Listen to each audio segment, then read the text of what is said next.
El gobierno de Canadá ha terminado de enloquecer por completo. Acabamos de conocer que está presentando una proposición de ley destinada a prevenir delitos de odio en las redes sociales e Internet que todavía no se hayan producido.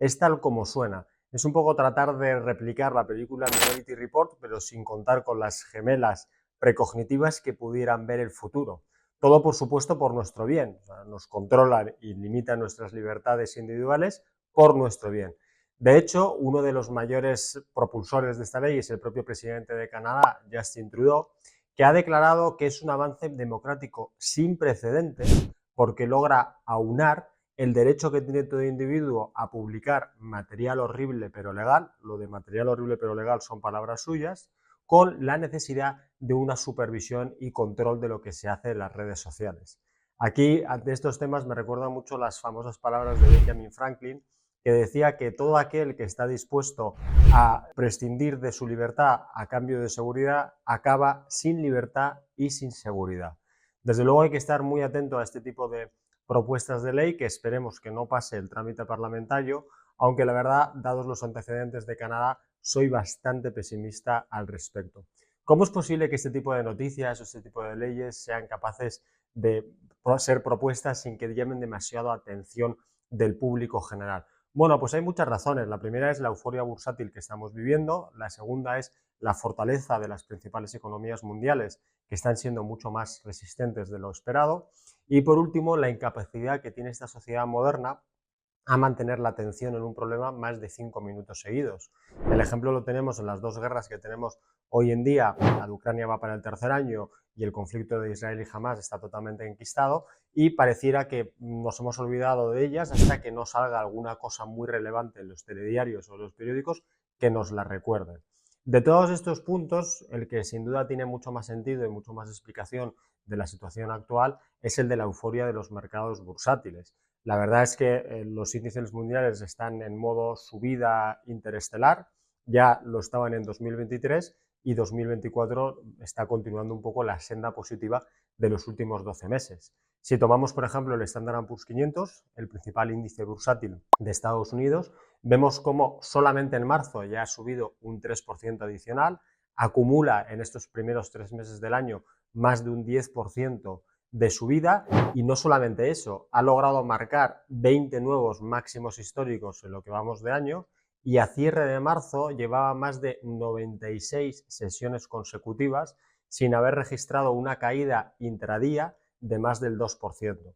Esto es lo que se conoce como inercia de los mercados, y como dice el viejo adagio de Wall Street, la fortaleza engendra fortaleza, lo que se conoce como momentum. Cuando un mercado está en tendencia positiva, es bastante difícil hacerlo descarrilar o que cambie. Esta es una de las razones por las que yo siempre recomiendo que hay que controlar el peso que tenemos en inversión en renta variable en función de las situaciones de mercado y de nuestro perfil de riesgo, por supuesto, pero que es muy arriesgado estar totalmente fuera de bolsa, porque los mercados tienen tendencia a subir, a estar en positivo, y cuando cogen una fortaleza como la que estamos viendo ahora, es muy difícil que caiga. De hecho, todos los inversores bajistas están bastante deprimidos porque llevan esperando una corrección desde hace muchos meses que no termina de llegar. Yo reconozco que también estaba esperando que esa corrección hubiera llegado ya, pero muy probablemente se va a retrasar unos cuantos meses más. Al final estamos en un año electoral, estamos, como decíamos, con una tendencia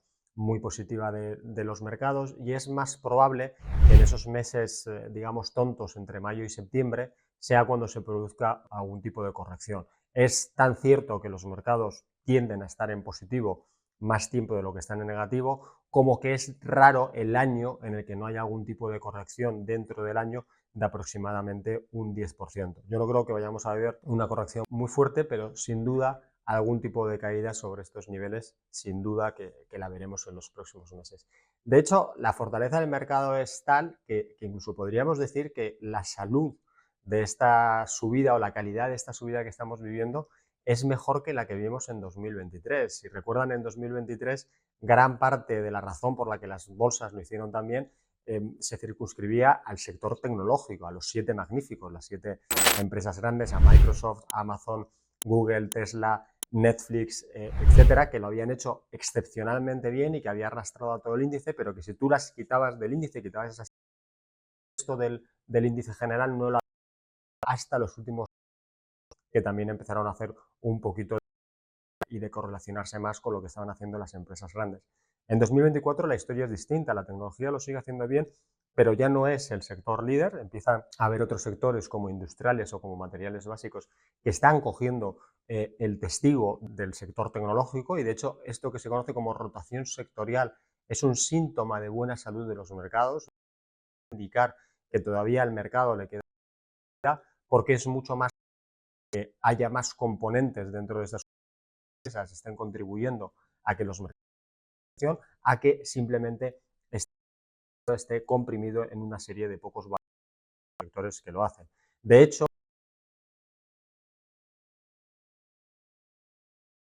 dentro de este año de 2024 es muy Nvidia y Meta, por ejemplo,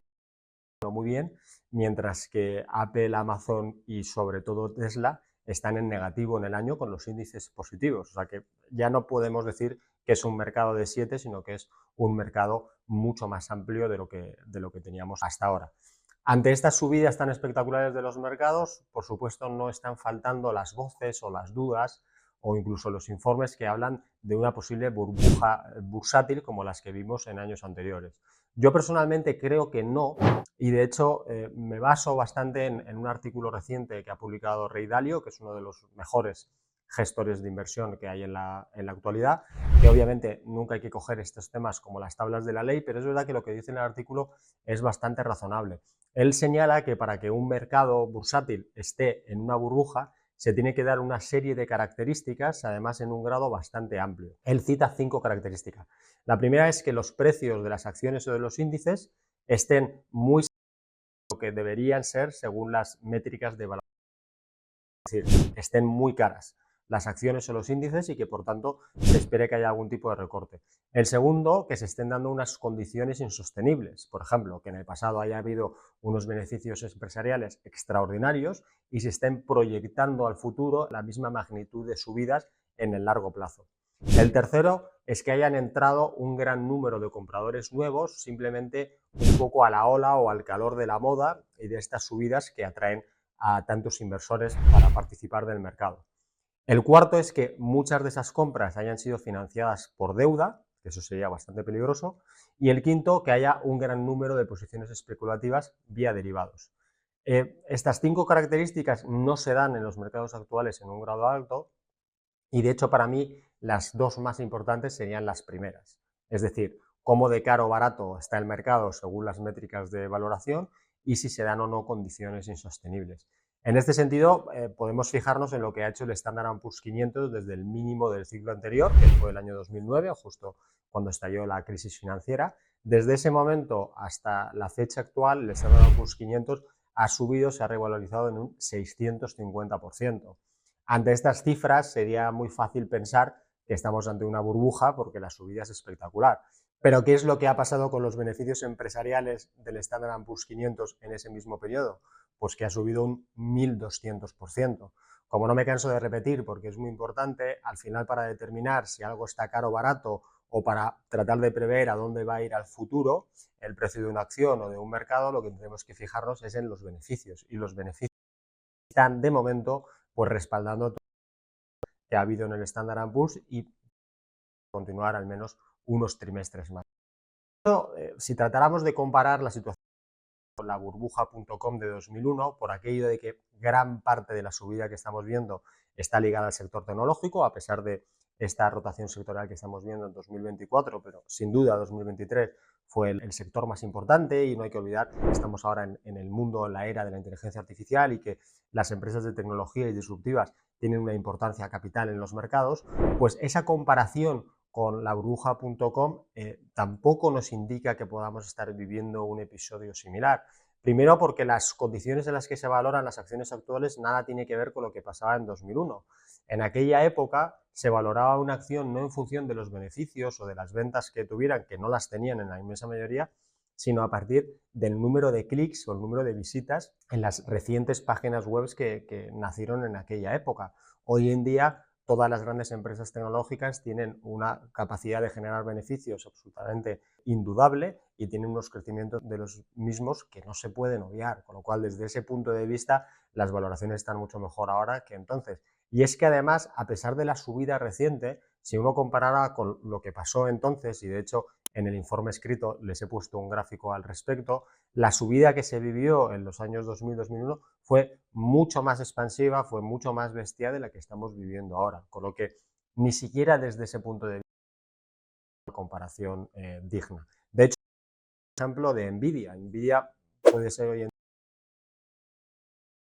toda esta fiebre por la tecnología, ya que es la empresa de conductores, tiene los mejores chips, etcétera. Pues bien, desde 2022 ha subido 30% la acción, los beneficios empresariales en este mismo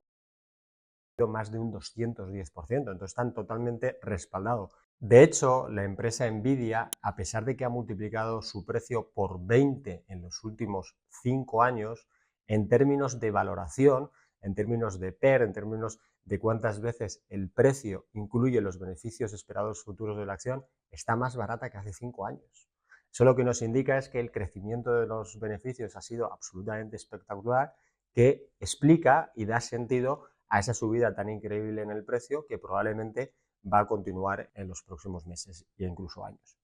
Ante este panorama, pues la verdad es que la última esperanza que le quedan a los bajistas que están esperando una corrección, pues la podemos encontrar en las portadas de las revistas económicas. Parece increíble, pero las revistas económicas tienen un track record negativo bastante espectacular.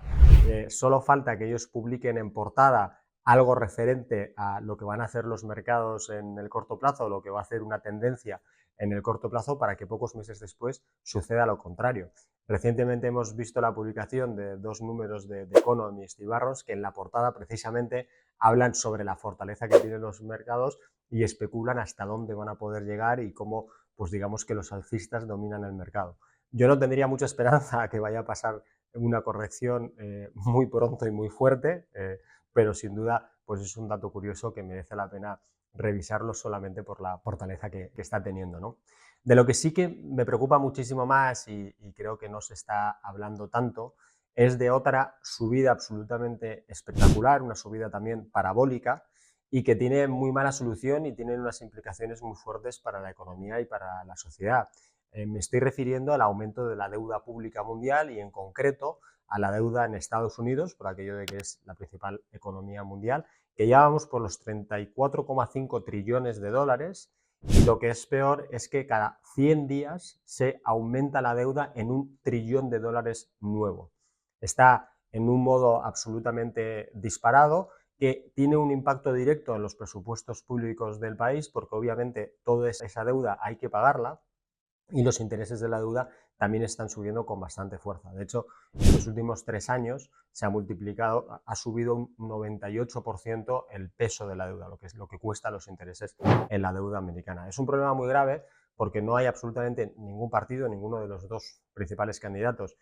tiene ningún interés en reducir los déficits públicos estadounidenses, con lo cual esto va a continuar. Sí que es verdad que, al igual que otra serie de problemas que se enquistan, no es algo que vaya a estallar demasiado pronto. No sé ni si considerar una burbuja o no burbuja, lo que es un problema enorme que nos afecta a todos, porque, como digo, no es un problema exclusivo de Estados Unidos. Y lo que pasa es que probablemente se estirará el chicle durante unos cuantos años más, pero eventualmente esto tendrá que solucionarse y el final, sin duda, no va a ser muy bonito de ver. Entonces, también no perdamos el foco sobre lo que está pasando con los niveles de deuda y apoyemos a todos aquellos partidos o todos aquellos políticos que sí que estén apostando por una reducción del gasto público y por reducir los déficits de sus países, porque desde luego ese debería ser el camino a seguir para todas las economías en los próximos años. Ante toda esta situación de los mercados, pues vivimos a final de mes una nueva reunión de la Fed, que la verdad sigue siendo curioso cómo han perdido importancia y atención de los inversores estas reuniones. Si ustedes recuerdan, hace unos años todo el mundo sabía cuándo iba a hablar la Fed y todo el mundo estaba pendiente, y desde hace ya varios meses pues la verdad es que no se le presta demasiada atención. Obviamente el presidente de la Fed, Jerome Powell, que sigue una tradición histórica de los presidentes de la Fed, no ayuda mucho con su discurso, que son siempre bastante ambiguos y los que son capaces de decir una cosa y la contraria. Por ejemplo, en esta reunión, pues fue después de conocer el dato de inflación que por segundo mes consecutivo ha decepcionado a los mercados, sigue en función de un poco de la métrica que se utilice para mirar la inflación, pero está en torno al 3,2, 3,3%, que es bueno en comparación de dónde venimos, pero todavía está alejado del objetivo de inflación de la Fed. Entonces, cuando se le cuestionó, dijo que por un lado, sobre reaccionar ni cambiar sus 2 meses negativos o 2 de inflación, pero también dijo ignorar los datos que se conocían. Entonces, un poco lo de siempre, es decir, una cosa la contraria, luego no poder equivocarse nunca. ¿Cuál es la realidad? La realidad es que ellos mantienen la idea y mantienen la proyección de que va a haber 3 bajadas de tasas en 2024, que coincide con las previsiones del mercado. Como comentamos en meses anteriores, esa es una de las cosas que también que ha mejorado y que ha cambiado. Ya no hay una discrepancia entre lo que esperan los inversores y lo que proyecta la Fed, son 3 bajadas. Y donde hay más dudas es cuándo va a empezar la primera.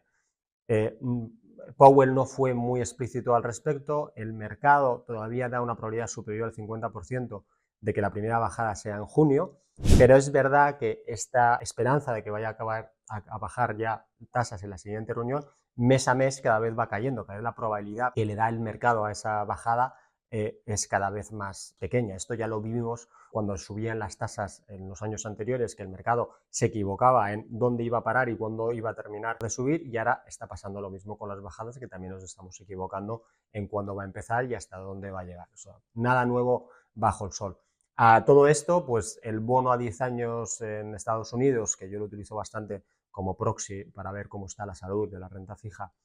americana, pues se tomó un mes de respiro, pero es verdad que sigue cotizando en los niveles altos de este rango entre 3,70 y 4,40 en el que lleva instalando muchos meses. Al final, los gestores de renta fija pues tienen bastante confusión. Por un lado, no saben si seguir esperando una ralentización económica, que se ha dejado hablar de ella, y que los datos económicos pues siguen estando fuertes, aunque no olvidemos que la curva de tasas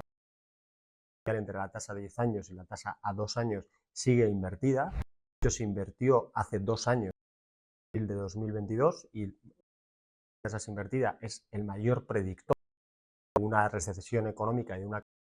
que no se ha producido ninguna de las dos, pero obviamente los gestores de renta fija lo tienen en cuenta, así como la pegajosidad de la inflación, que parece que no termina de caer, que no termina de seguir esa senda hacia el 2%, y la ambigüedad de la Fed de, bueno, todos esperamos que vaya a bajar tasas, pero no sabemos ni cuándo ni cuánto. Entonces, en ese sentido, hay bastante confusión por parte de la renta fija. Para ahondar todavía más en la complicación que estamos viendo entre la interacción de los distintos activos financieros, tenemos al oro, que por fin de muchos meses de pelear con los máximos históricos, ha roto esos máximos históricos en este mes. Lo cual es bastante curioso que lo haga al mismo tiempo que las bolsas, que los activos de riesgo, también están consiguiendo máximos históricos, como hablábamos al principio del informe. No hay que olvidar que el oro es básicamente un activo que casi no tiene aplicaciones industriales, con lo cual su uso es para defensa ante la inflación, para protección ante la debilidad de los activos y las monedas tradicionales, y también como refugio ante eventos complicados en términos geopolíticos. En la situación actual que estamos viviendo de las bolsas y de los mercados, pareciera que es este último factor, el de la geopolítica,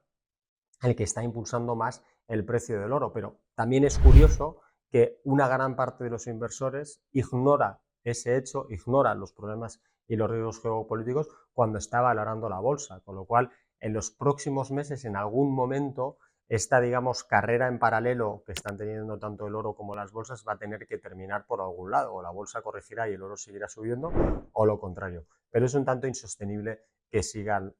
los dos yendo un poquito de la mano. Como no hay 2 sin 3, pues hay un tercer activo también que también consiguió nuevos máximos históricos a lo largo del mes de marzo, como fue el Bitcoin. El Bitcoin llevaba también rondando esa zona de máximos, por fin los rompió y a los 74.000 por Bitcoin. De hecho, el bursátil del Bitcoin es superior al bursátil de la plata, ya como activo pesa más dentro de los mercados, y los 11 ETF al contado que salieron a principios de año, que ya saben que es la manera de poder invertir en Bitcoin de manera más fácil, porque el ETF no deja de ser un fondo que cotiza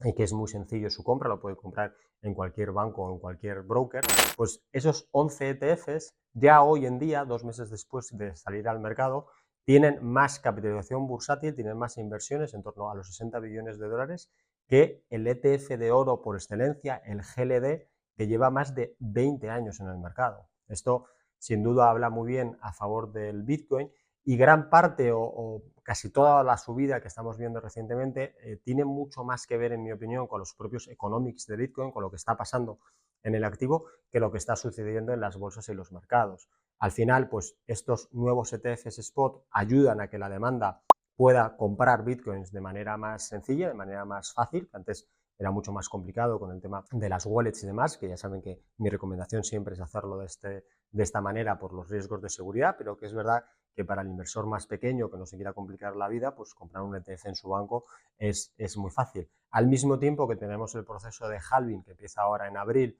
por el que la oferta de Bitcoin se va a reducir a la mitad, ya que la recompensa de los mineros, el dinero que reciben los mineros de Bitcoin, se va a reducir a la mitad, y todos sabemos que la economía básica de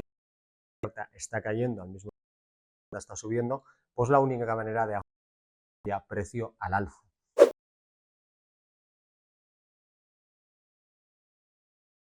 Que probablemente lo lleve a las cercanías de los 100.000 dólares en 12-18 meses. Vemos, como siempre, que es un activo muy volátil a largo plazo, que tiene movimientos muy fuertes. De hecho, esta subida es compensar la cuarta caída del 75% de su valor en sus 15 años de historia, con lo cual siempre hay que hacerlo con cabeza. Por supuesto, en esta corrección que comentamos, que esperamos en los mercados para los próximos meses, pues aquellos activos que hayan subido más, que hayan acumulado más plusvalías, también serán los que tiendan a corregir mucho más fuerte en esos momentos. Con lo cual hay que saber dónde se está metiendo, cómo se está haciendo y hacerlo con cabeza y con seguridad. Por último, no quiero despedir este análisis de marzo sin hablar del gran tema de este año y probablemente de los años venideros, como es la inteligencia artificial. Ya hemos dicho que la tecnología está viéndose relegada en cuanto al liderazgo de los mercados por otros sectores, pero sigue siendo muy importante, y la inteligencia pues ha venido para quedarse y cada vez conocemos y más usos, ¿no? Y de hecho, sería legítima la pregunta de si la inteligencia artificial está en una burbuja. Al final, la burbuja general de los mercados y de las bolsas no implica que a nivel sectorial sí que pueda haber algún sector o alguna zona en concreto del mercado que esté viviendo una burbuja. En el pasado ya hemos visto euforias similares que desaparecieron sin pena ni gloria. Podemos pensar en el metaverso, podemos pensar en los NFTs, o incluso a nivel más general podemos pensar en las inversiones ESG, ya saben, las que se fijan mucho en los temas medioambientales, sociales y de gobierno corporativo, que afloraron durante unos años por todas partes y que muchas veces te daban gato por liebre. Yo en este sentido creo que en la inteligencia artificial estamos, de hecho, en el lado contrario del prisma. Creo que el mundo en general está infravalorando enormemente el peso y la importancia de esta nueva tecnología en nuestras vidas. Si recuerdan, ChatGPT ha sido la tecnología que ha visto una implantación en el mercado más rápida de la historia, mucho más rápido que los teléfonos móviles, que la televisión, que la radio, que Internet, que cualquier cosa. Y yo creo que en unos años va a ser, de hecho, más difícil encontrar a una persona que no use